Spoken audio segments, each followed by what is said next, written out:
Hai, welcome back to my YouTube channel. Aku Steven Adrian, aku adalah seorang farmasis. Hari ini aku akan bahas sebuah topik yang diminta oleh penonton, yaitu untuk membahas Something Ceramic Skin Savior Moisturizer Gel. Nah, seperti biasa, ingredients listnya akan aku tulis di description box supaya kalian bisa membaca aku ngomong apa, supaya kalian juga bisa belajar dan supaya kita bisa belajar bareng. Kita akan membahas bareng, kita bedah ingredients produk ini bersama-sama. Oke. Untuk klaim dari produk ini adalah mampu untuk mengunci kelembapan 18 jam, meningkatkan elastisitas nutrisi pada kulit, mencerahkan kulit, memperlambat penuaan dini, dan memperkuat skin barrier kulit.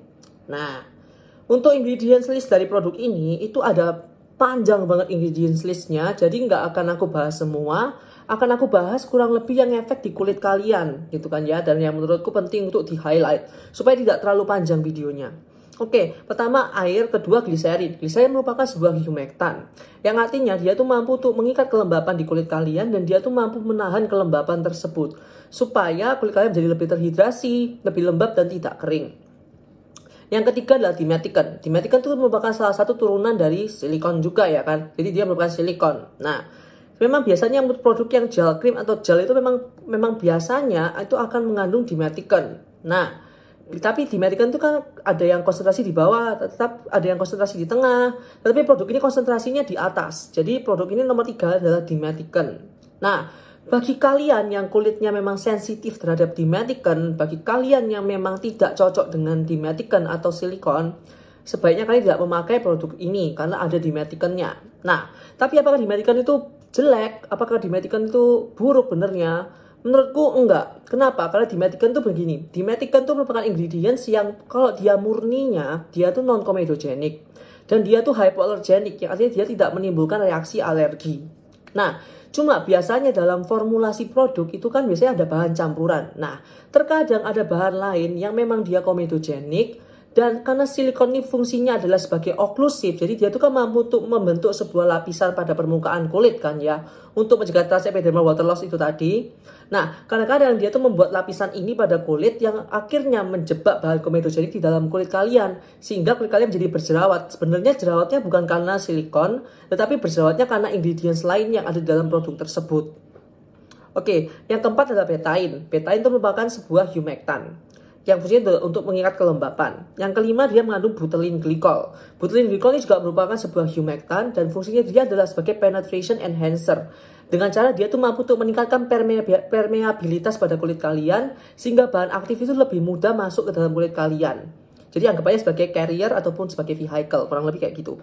Kemudian bahan keenam, dia mengandung niacinamide. Nah, niacinamide itu merupakan vitamin B3 yang memang merupakan sebuah ingredients yang bagus menurutku. Jadi niacinamide itu mampu untuk meningkatkan level ceramide, dia mampu untuk meningkatkan level hidrasi pada kulit, dia juga mampu untuk mengontrol minyak, kemudian dia tuh mampu untuk meratakan warna wajah, mampu untuk mencerahkan kulit, kemudian dia bagus untuk menghidrasi kulit, dia bagus untuk menenangkan kemerahan sebagai soothing ingredients juga, serta dia juga sebagai antioksidan yang mampu berperan sebagai anti-aging ingredient. Jadi menurutku merupakan sebuah ingredient yang menurutku bagus banget karena hampir semua orang bisa pakai.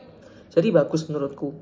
Kemudian dia mengandung mini HA. Ini merupakan di trademark sama something ya. Mini HA itu merupakan hydrolyzed sodium hyaluronate. Jadi anggap aja sodium hyaluronate kan merupakan garam dari hyaluronic acid ya, yang memiliki molekul lebih kecil dibandingkan dengan hyaluronic acid.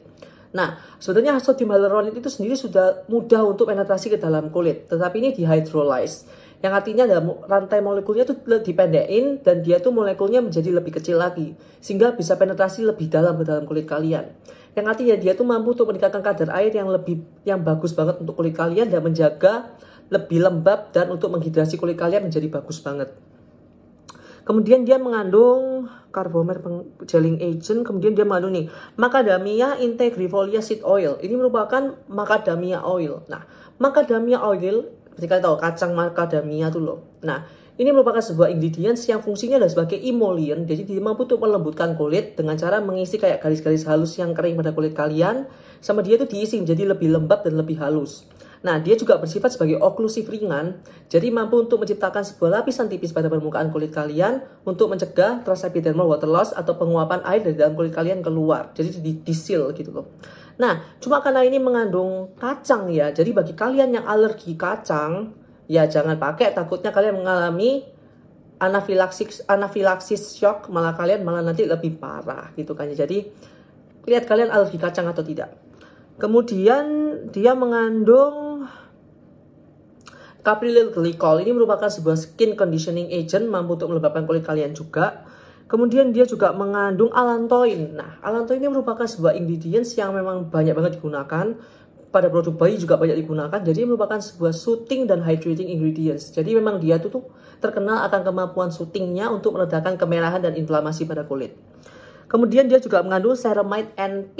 Nah, dia mengandung ceramide 3 namanya. Nah, ceramide tipe 3. Nah, ini memang dia bukan ceramide kompleks ya. Jadi dia cuma mengandung satu jenis ceramide. Cuma tetap oke lah gitulah. Jadi kalau kalian tahu lapisan kulit kalian itu tersusun kurang lebih sekitar 50% ceramide gitu kan ya. Sekitar 50%an ceramide. Jadi memang ceramide itu berperan penting dalam membentuk skin barrier kulit kalian. Nah, dia itu juga berfungsi sebagai anggapannya kayak lemnya akan menyatukan kulit kalian gitu. Itu adalah ceramide gitu. Jadi merupakan ingredients yang penting sekali untuk menjaga skin barrier kulit kalian. Nah, ceramide NP ini merupakan jenis ceramide. Memang dia bukan ceramide kompleks ya, karena kalau misalnya kompleks kan ada lebih dari satu jenis ceramide. Cuma ini tetap aja nggak apa-apa, tetap bisa untuk meningkatkan skin barrier. Nah, kemudian dia juga mengandung phytospinozine. Nah, phytospinozine ini fungsinya adalah untuk meningkatkan level ceramide. Nah, kalau kalian tahu, ceramide itu terbentuk dari suatu senyawa yang namanya spinosine. Nah, phytospinozine ini merupakan sebuah spinosine yang didapatkan dari tumbuhan. Jadi, efek dari phytospinozine dan ceramide ini memiliki efek sinergis, di mana memang mereka berdua tuh cocok lah, jodoh berdua itu. Jadi mereka tuh mampu untuk meningkatkan level ceramide pada kulit lebih banyak lagi dan mampu untuk memperkuat skin barrier lebih kuat lagi, seperti itu. Kemudian dia juga mengandung Avena sativa atau oat kernel extract. Nah, oat kernel ini merupakan sebuah ingredients yang banyak banget digunakan terutama pada produk bayi dan produk untuk eczema atau dermatitis. Kenapa? Karena sebenarnya oat kernel ini memiliki kemampuan sebagai efek soothing yang luar biasa bagusnya. Jadi dia tuh terkenal mampu tuh memiliki efek soothing untuk meredakan inflamasi eksema maupun dermatitis atopik gitu kan. Jadi dia tuh bagus. Kemudian tuh dia juga bisa berfungsi sebagai skin protectant. Nah, dia tuh mampu untuk bersifat sebagai oklusif ringan juga untuk membentuk sebuah lapisan tipis pada permukaan kulit untuk mencegah terasa epidermal water loss itu tadi. Jadi dia tuh soothing, tapi dia juga memiliki efek oklusif ringan. Dan dia tuh juga digunakan pada produk bayi untuk meminimalisir inflamasi. Kemudian dia juga mengandung hydrolyzed algae extract. Nah, alga itu belakangan ini memang sebuah ingredients yang hype ya. Jadi dia tuh ada yang berkata kalau alga itu mampu untuk sebagai anti-aging gitu kan ya. Cuma memang belum banyak backingan jurnal yang mampu untuk mensupport pernyataan tersebut. Cuma alga itu sendiri terdiri dari banyak vitamin, mineral, dan asam amino lainnya. Jadi merupakan ingredients yang bagus, tapi menurutku ini hanya sebagai untuk melembabkan kulit kalian saja sih, bukan untuk anti-aging kok menurutku. Kemudian dia juga mengandung hydrolyzed marine collagen. Nah, ini merupakan ingredients yang agak lucu ya gitu kan ya. Jadi kalau kalian tahu kulit kalian tuh kan kekenyalan kulit kalian tuh kan dikontrol sama kolagen kan ya. Kalau kolagen kalian turun itu memang kulit kalian jadi lebih kendor ya. Tetapi ada orang itu mungkin yang berpikir kayak oh alah untuk menambah kolagen akan aku pakein kolagen lagi supaya efek kolagennya itu naik. Namun pernyataan tersebut sayangnya tidak benar gitu kan ya. Jadi kalau kalian tahu kolagen tuh molekulnya tuh besar sekali. Dan dia tuh tidak bisa penetrasi ke dalam kulit kalian. Jadi dia hanya stay di atas permukaan kulit kalian saja. Nah, jadi memang ini kan sudah di hydrolyze ya. Meskipun kolagen itu di hydrolyze gitu kan ya. Namun memang belum banyak backingan jurnal juga yang bisa menyatakan kalau memang itu mampu untuk meningkatkan level kolagen pada kulit kalian maupun sebagai anti-aging. Jadi tetap tidak ada buktinya, namun memang bukan berarti kolagen itu jelek gitu kan ya. Jadi dia tuh bagus sekali sebagai humectant dan emollient. Jadi dia tuh bagus banget untuk melembabkan kulit kalian sih. Jadi kulit kalian jadi lebih plump, lebih kenyal seperti itu. Kemudian dia juga mengandung kafein. Kafein itu kan merupakan vasoconstrictor ya. Artinya untuk di-puff kulit gitu kan ya. Supaya kulit kalian tidak terlihat terlalu kayak misalnya kalian tidurnya malam atau makan garam terlalu banyak kan kalian kayak ngembang gitu ya. Jadi mampu untuk di-puff karena dia vasoconstrictor. Kemudian dia juga mengandung magnesium aspartat, itu merupakan ingredients hydrating juga. Ada zinc gluconat. Zinc gluconat itu bersifat sebagai anti-inflamasi dan dia itu juga bagus sebagai anti-acne. Dan dia itu juga bagus kayak bisa meregulasi sebum kulit kalian. Jadi it's okay. Kemudian ini ada kombinasi dari namanya palmitoyl tripeptide 1 dan palmitoyl tetrapeptide 7. Nah, kombinasi kedua ini namanya adalah di bawah nama Matrixyl 3000. Nah, Matrixyl 3000 ini merupakan sebuah, udah dipatenkan ya, ini merupakan dipatenkan dengan nama Matrixyl 3000. Nah, Matrixyl 3000 ini memang sudah terbukti, memang mereka tuh mampu untuk mensintesis produksi kolagen kulit kalian. Jadi kurang lebih efeknya sama seperti retinol maupun vitamin C. Jadi dia tuh mampu untuk mensintesis produksi kolagen baru. Jadi merupakan ingredients yang bagus banget. Nah, kemudian dia juga mengandung copper gluconat sebagai antibakteri dan dia itu juga bersifat sebagai antiinflamasi. Dan terakhir tocopherol antioksidan untuk mengawetkan produk ini. Oke, jadi in overall menurutku produk ini tuh merupakan produk yang bagus ya. Jadi produk ini tuh kan gel cream yang pertama. Karena dia gel cream berarti teksturnya tidak sekental krim, tidak seringan gel. Jadi bisa provide lebih banyak hidrasi buat kulit yang lebih kering. Jadi bagi kalian yang kulitnya tidak terlalu kering sekali ya kan, bisa pakai produk ini. Kemudian kulit kalian yang normal, kombinasi oily maupun acne prone, kalian bisa memakai produk ini. Bagi kulit kalian yang memang kering sekali, ya kalian cari produk yang lebih thick teksturnya.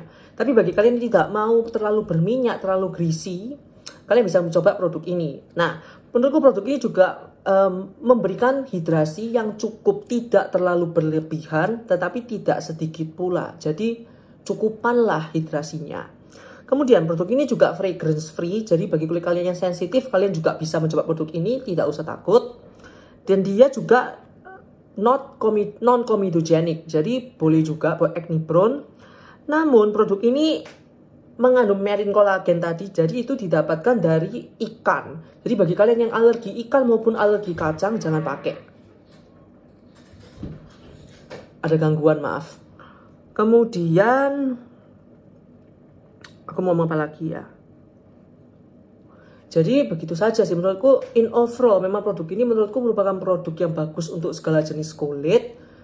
Dan oke lah. Dan dari klaim produk ini mengunci kelembapan, iya, karena dia dimetikan base, mengunci kelembapan, benar.